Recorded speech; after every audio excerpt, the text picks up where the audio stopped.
জিয়াফা, আমার ডাকছেন? কি ব্যাপার, তুই এত সেজেগুজে আছিস কেন? আজকে না নীল ভাই আইবা শুনলাম, এই জন্য একটু সাজগোজ করছি। নীল আসবে তাতে তোর কি? তুই বাড়ির কাজের মেয়ে, কাজের মেয়ের মতো থাকবি। নীল আসুক আর সবুজ আসুক সেটা আমাদের ব্যাপার, তুই কেন এত সাজুগুজু করবি? এই টিপ খোল আর লিপস্টিক মোছ, যা মুখে কালি মেখে আয়। আজকে থেকে তুই বাসায় মুখে কালি মেখে থাকবি। কি হয়েছে রে? বাসাতে চিল্লাচিল্লি কিসের? দেখো না ভাইয়া, কাজের মেয়ের ঢং দেখো। যদি তোকে নীলের সামনে দেখছি তাহলে কিন্তু তোকে এই বাড়ি থেকে বের করে দিব, কথাটা যেন মাথায় থাকে। দাদি, তোমার কিছু লাগবে? না রে, আমার কিছু লাগবে না, তবে তোকে লাগবে। এদিকে আয়। শোন, আজকে আমার একমাত্র নাতি তার লেখাপড়া শেষ করে আমেরিকা থেকে দেশে ফিরছে। ওর জন্য কিন্তু মজার মজার রান্না করতে হবে। আরে হ্যাঁ, তুমি কোনো টেনশন কইরো না, আমি বুয়ারে সকাল থেকে রান্না করে ঢুকাই দিচ্ছি। হ্যাঁ, সব ভাইয়ার মজার মজার খাওয়ানোর রান্না করতেছে। ও, তোকে আর একটা কাজ করতে হবে, কিন্তু বাজারে গিয়ে ওই ঝুরা ঝুরা ফুলগুলো থাকে না, ওগুলো আনতে হবে। ওগুলো ছিটিয়ে আমার নাতিকে বরণ করবে। যা, বাজারে গিয়ে ফুলগুলো নিয়ে আয়। গাড়িতে যাস কিন্তু, ড্রাইভারকে বলা আছে। ভাই, অনেকগুলো ফুল দিয়ে আমাকে একটা ফুলের তোড়া বানিয়ে দাও তো। সরি স্যার, সব ফুল বিক্রি হয়ে গেছে, দেওয়া যাবে না। বিক্রি হয়ে গেছে মানে? সম্ভব না স্যার, কইলাম না। দেখেন ভাই, আমার দাদিমায়ের সাথে আমার 8 বছর পরে দেখা হচ্ছে, আমার একটা ফুলের তোড়া লাগবেই লাগবে। সরি, সাইডে সাইডে ম্যাডাম আইছে।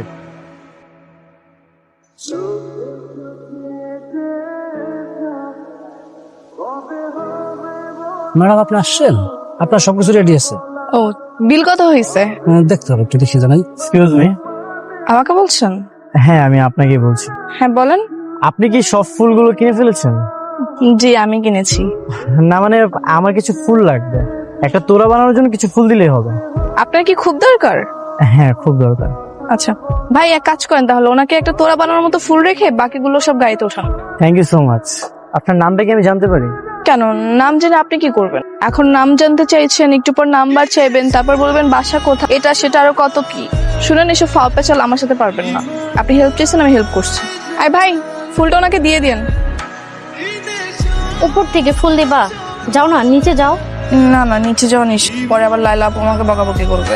আচ্ছা, এখান থেকেই দে, এটাও কিন্তু দারুণ হবে।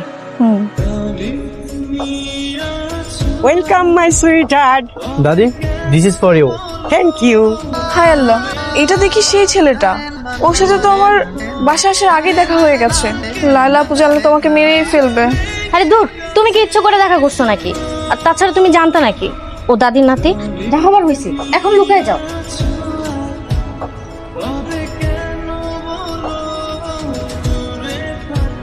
দাদিমা, তুলিকে ডাকাটা কি খুব জরুরি? একটা কাজের মেয়েকে নিয়ে এক টেবিলে খাবার খাওয়া বিষয়টা কেমন দেখা যায় না? ও পরে খেয়ে নিবে না। হ্যাঁ, দাদিমা তো ঠিকই বলেছে। কিসের ফর্মালিটি? আমার দাদি যা বলবে সেটাই। দাদি যদি বলে এখানে ভিক্ষুক এনে বসে খাওয়াবো, তাহলে সেটাই। আমার একমাত্র দাদি, আমার একমাত্র আপনজন। Thank you. তুলি, এই তুলি। জি দাদিমা। কি রে, তুই এরকম আজব ড্রেসে আসছিস কেন? নতুন বইয়ের মতো মাথায় ঘোমটা দিয়েছিস কেন? ওই বাসায় পরপুরুষ আসছে তো, এই জন্য একটু পর্দা করতেছি। সমস্যা নাই, কি লাগবে তোমার বলো দাদি। আমার কিছু লাগবে না। তুই খাবি না আমাদের সঙ্গে? খেতে বসবি না? না না, আমি পরে খাইনি, মনে তোমরা খায় না। তো ঠিক আছে, যা খেয়ে নিস কিন্তু মনে করে। আচ্ছা। দাদি, কাজের মেয়েটা অনেক ইন্টারেস্টিং তো। হ্যাঁ, আসলে ওর মাথায় একটু গন্ডগোল আছে তো, তাই। ভাইয়া, তোমার কিন্তু আমেরিকার পাট চুকে গেছে। আমি কিন্তু তোমাকে আর যেতে দেবো না। এই এত বড় একটা বাড়িতে আমার ভালো লাগে না। আমি ঠিক করেছি, বাংলাদেশি মেয়ের সাথে তোমাকে বিয়ে দিব। ওর মতামতটা জানাও আমাকে। কি ভাবছো? না মানে দাদি, হ্যাঁ তুমি একদম ঠিকই বলেছো, আমি এই দেশের মেয়েকে আমি বিয়ে করবো।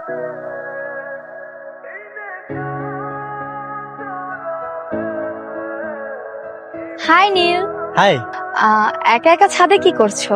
তেমন কিছু না। আমিও মাঝে মাঝে ছাদে আসি, কিন্তু আগে একা একা বোরিং ফিল করতাম। আজ যেহেতু তুমি আছো, দুজন মিলে একসাথে আড্ডা দিব। আসলে আমার একটা কাজ আছে তো, একটু পরে আমাকে চলে যেতে হবে। কি কাজ? হায় আল্লাহ, উনি তো এখানে। কোনোভাবে যদি আমার কাপড়টা ওনার চোখে ভালো, তো সন্দেহ করতে পারে।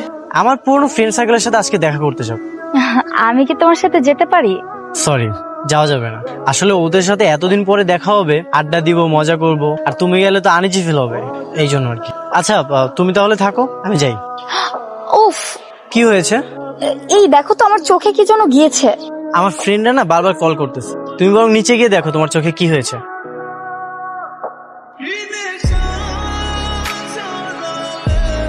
এই তুই কি ভাবছিস সকাল বিকাল আমার প্রপোজ করলে কি আমি পড়ে যাব? আমার পাঠানো এত সহজ না। কান্দর কান্দর, ওঠ বস কর, ওঠ বস কর। হাই, কি ব্যাপার এভাবে উল্টো ঘুরে গেলেন যে? আরে তাই তো, কি বলবেন বলেন। ও আমরা কথা বলতে আসলে এফটিজি আর উনি যে আসলো কি বলেন আহা কি প্রেম। এবার কিন্তু তোর জুতা দিয়ে পিরামো, যা। ওরা কি আপনাকে এভাবেই সারাদিন চালায়? হ্যাঁ ওই একটু একটু। আমি তাহলে এখন আসি। শোনেন, আপনার সাথে আমার একটু জরুরি কথা আছে। বলেন। যেদিন আপনাকে দেখেছিলাম না, সেদিন থেকে আপনার প্রতি আমার কৌতূহল জন্মেছে। দেখেন ভাই, আমার প্রতি কৌতূহল রেখে আপনার কোনো লাভ নেই। আপনি আপনার মতো থাকেন আর আমাকে আমার মতো থাকতে দেন। আপনার নামটা কি? টুম্পা। টুম্পা। আপনার বাসাটা? বাংলাদেশে। বাংলাদেশ তো বুঝলাম, কিন্তু বাংলাদেশের কোথায়? এই তো হবে এখান থেকে 4-5 কিলো। 4-5 কিলো? 4-5 কিলো হলে তাহলে আপনার ড্রেস আমাদের বাসার ছাদের দড়িতে কিভাবে হবে? যেখানে ভাগের হয় সেখানে সকাল হয়। আচ্ছা ঠিক আছে, তাহলে আপনি আপনার রাস্তা যান, আমি আমার রাস্তা যাই। হ্যাঁ বাই। শোন, এখন আর কোনোভাবে দেরি করা যাবে না। দাদিমার সকল স্থাবর অস্থাবর সম্পদের মালিক কিন্তু নেবে। তোকে যেভাবে হোক নীলকে হাত করতে হবে।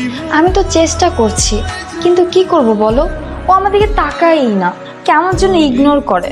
আরে বাবা, ও তাকায় না, তুই তাকানোর কাজ কর না। শোন, সবসময় সামনে সামনে থাকবি, পাশাপাশি ঘুরবি, দেখবি এমনিতে তোর দিকে তাকাবি। এই দাঁড়া, কোথায় যাচ্ছিস তুই? আর হাতে এসব কি? এই আঠাগুলো ভিজা গেছে, এগুলো রোদে শুকাতে হবে। কি রে, তোকে না বারবার করে বারণ করেছি এসব ভালো পোশাক তুই পরবি না। আবার তুই সাজগোজ করেছি, আবার মাথায় ঘুমটা দিসনি। লিপস্টিক মোচ। এই লাইলা, তোর সাজগোজ আমি বের করছি। তুমি আমাকে ডেকেছো? হ্যাঁ ডেকেছি। এই তুই জায়গা থেকে যা। এ কি? এটা কে? আরে ও হচ্ছে বাড়ির কাজের মেয়ে। ওর এই অবস্থা কেন? এই তো আটা নিতে যেয়ে মুখের উপর পড়ে গিয়েছে। তুই যা, ফ্রেশ হয়ে তারপর আয়। যা যা যা। আচ্ছা, তুমি জানি কি বলতে চেয়েছি? দাদি তো সেদিন তোমাকে বললো এদেশি মেয়ের সাথে বিয়ে দিবে, তুমি কি ভেবেছো? ভেবেছি এদেশের মেয়েকে আমি বিয়ে করব, আর এটা আমি দাদিকেও বলে দিয়েছি। তা তোমার কোনো পছন্দ অপছন্দ আছে? হ্যাঁ আছে। কে সে মেয়ে? সেটা সময় হলে জানতে পারবে। নিশ্চয়ই আমাকে পছন্দ করে। ইস, কবে যে বেচারা মুখ ফুটে বলবে, আর আমি সেদিন খুশিতে আত্মহারা হয়ে যাব। তুমি এসেছো, থ্যাংক ইউ। এই শোনো, তোমার সাথে আমার কিছু কথা ছিল। জি বলেন। কি ব্যাপার, তুমি ওদিকে ফিরে আসছো কেন? তুমি কি কাউকে মুখ দেখাও না নাকি? না। বাহ, ভালো তো, পর্দাশীল নারী। হুম। তবে দাদির মুখে শুনেছি তুমি নাকি সবসময় পর্দা করো না। আমি আসার পর থেকেই আমার সামনে পর্দা করতে। না, ওই মাঝে মাঝে করি, আবার মাঝে মাঝে করি না। আচ্ছা যাই হোক, আমার কথা সেটা না। কথাটা হচ্ছে তোমার একটা হেল্প লাগবে। কি হেল্প? আসলে এই কথাটা বলতে আমি ভরসা পাচ্ছিলাম, তাই ভাবলাম যে তোমাকে বলি। এই এলাকাতে অপরূপ একটা মেয়ে আছে, তার নাম ঠিকানা অবশ্য আমি কিছু জানি না, তবে আমি যদি তাকে একবার দেখতে পারি আমি তাকে চিনতে পারবো। তো তুমি আমাকে একটা আইডিয়া দাও তো, আমি তাকে কিভাবে খুঁজে বের করবো? এই বেড়া দিয়ে আমার কথা কইতাছে, এটা যে আমি এটা তো 100% শিওর, কিন্তু তখন আমি হ্যারে কি করে হেল্প করবো? কি ব্যাপার, কোনো আইডিয়া দাও। আরে আপনি ওই মাইয়ারা বুইলা যান, আপনি আরো ভালো মাইয়া পাইবেন। ধুর, তুমি তো কোনো কাজেরই না।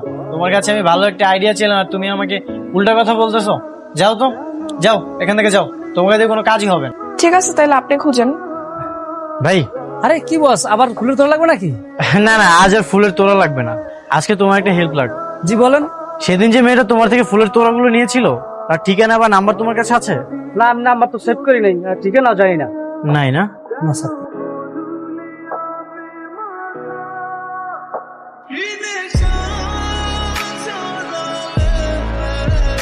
আপনি এবার পাগলের মতো হাত চলা করতেছেন কেন? কিছু একটা যদি হয়ে যেত? না মানে, আমি আপনাকে খুঁজতে খুঁজতে পাগল হয়ে গেছিলাম। কেন আপনি আমাকে কেন খুঁজতেছেন? আপনাকে আমি এক দেখাতেই প্রেম করে গেছি। দেখেন ভাই, আপনি আমাকে এক দেখাতে প্রেমে পড়ে খুব বিরাট বড় ভুল করছেন। আপনি আমার পরিচয় শুনলে কখনোই আমাকে বিয়ে করবেন না। কেন, আপনি কি বিবাহিত? না। তাহলে কি আপনি অন্য ধর্মের? না। আপনার কি কোনো ভালোবাসার মানুষ আছে? সেটাও না। তাহলে তো পৃথিবীর কোনো বাধাই আমাদের আটকে রাখতে পারবে না। আমি গরিব হলে কি আপনি আমাকে মেনে নেবেন? হ্যাঁ, আপনি গরিব অসহায় যাই হন না কেন, আপনি তো থাকবেন আমার মঞ্জিলে। আমার কোনো আপত্তি নেই। আর আপনার আর্থিক অবস্থা জেনে আমি কি করব? কি বলছেন? হ্যাঁ, আমি সত্যি বলছি। আমি একটা বাসায় কাজ করি, আর সেদিন যে গাড়িটা দেখলেন আপনি, ওটা আমার মালিকের গাড়ি ছিল। আপনি কি একটা কাজের মেয়েকে বিয়ে করবেন? আমার কোনো সমস্যা নেই। আচ্ছা, আপনি কোন বাসাতে কাজ করেন? সেখানে যেয়ে কি আমার কথা বলতে হবে? না মানে? আর কোনো মানে নেই। আপনি চলেন, আমাদের বাসায় চলেন। আমাদের বিয়ের বিষয়টা আমি আমার দাদিকে বলবো। আমার দাদি অনেক ভালো মানুষ, আমাদের বিয়েটা দাদি মেনে নেবে। না না, এখনই না, আমাকে একটু ভাবার জন্য সময় দিন। ঠিক আছে। তোর মতে গতি না আমি কিছু বুঝতেছি। এতদিন হয়ে গেল তো নীলকে পড়াতে পারলো, এখন এই নীল যদি অন্য কোনো মেয়েকে বিয়ে করে ফেলে আমাদের কি হবে জানিস? হয় ওকে পটা, নাহলে মেরে ফেলে। কি মেরে ফেলবো? কি বলছো কি ভাইয়া? আমি ঠিকই বলছি। শোন, তুই যদি ওকে বিয়ে করিস তাও সব সম্পত্তি তোর, আর যদি ওকে মেরে ফেলিস তাও সব সম্পত্তি। কেন জানিস? আমাদের দাদির একুলে একুলে না আর কেউ নাই, শুধু আমরা বুঝেছি। আচ্ছা বলো কি ভাবলে? আমার মনে হয় আপনার ফ্যামিলির কেউ কখনোই মানবে না, না আপনার দাদিমা, না আপনার ফ্যামিলির অন্য কেউ। ফ্যামিলি মানবে কি মানবে না সেটা তুমি আমার উপর ছেড়ে দাও। তোমার ফ্যামিলিতে কি মানবে না সেটা আমাকে। আমার ফ্যামিলিতে আমার শুধু আব্বাই আছে। তাকে আমি কালকে জিজ্ঞাসা করছিলাম, তো উনি বলতেছে তুই যেটা ভালো মনে করিস সেটাই কর।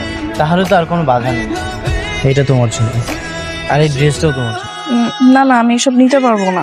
আমি সত্যি বুঝতে পারতেছি না আমি কি করব। দেখেন, আমার ভাবার জন্য আর একটু সময় দরকার।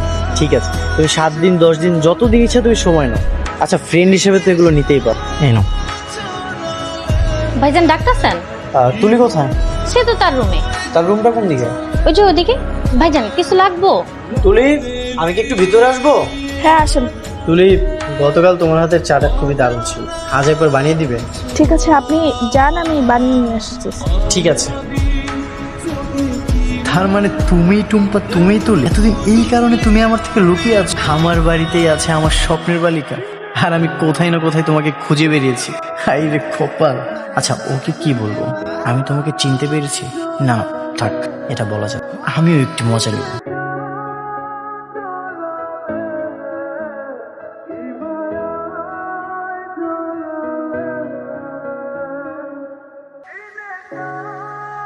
কিরে ভাইয়া, কোন মেয়ে নাকি তোকে পছন্দ করেছে?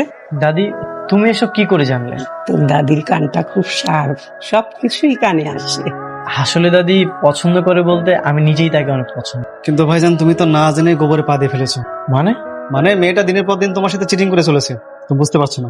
আপনি এসব কি বলতেছেন? ঠিকই বলছি, একটু পরে গোবর ফাঁস হবে, তুমি বুঝতে পারবে। তুলি, আয় তুলি, এদিকে আয়। এই দেখো পর্দা ফাঁস। এসব হচ্ছেটা কি? দাদি, তোমার এই আদরের চাকরানি কি করেছে জানো? ছদ্মবেশে তোমার নাতির সাথে প্রেম নিবেদন করেছে। থামো দাদি, ওর কোনো দোষ নেই। একদম চুপ তুলি, ওরা যা বলছে সেটা কি ঠিক? দাদি, ইয়ে মানে কি করছিস? তোর লজ্জা করে না? বেয়াদব মেয়ে। তোকে বারবার করে বারণ করেছিলাম যে তুই ওর থেকে দূরে থাকবি, আর তুই কিনা সবার চোখের আড়ালে গিয়ে এসব করে বেড়াচ্ছিলি। দাদিমা।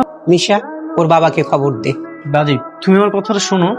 একদম চুপ। ব্রিটিশ আমল থেকে এই এলাকায় আমাদের বংশের একটা সুনাম আছে, সেই সুনাম কেউ ক্ষুণ্ণ করলে আমি তাকে একদম মাফ করব না। তো তুমি কি করতে চাচ্ছ?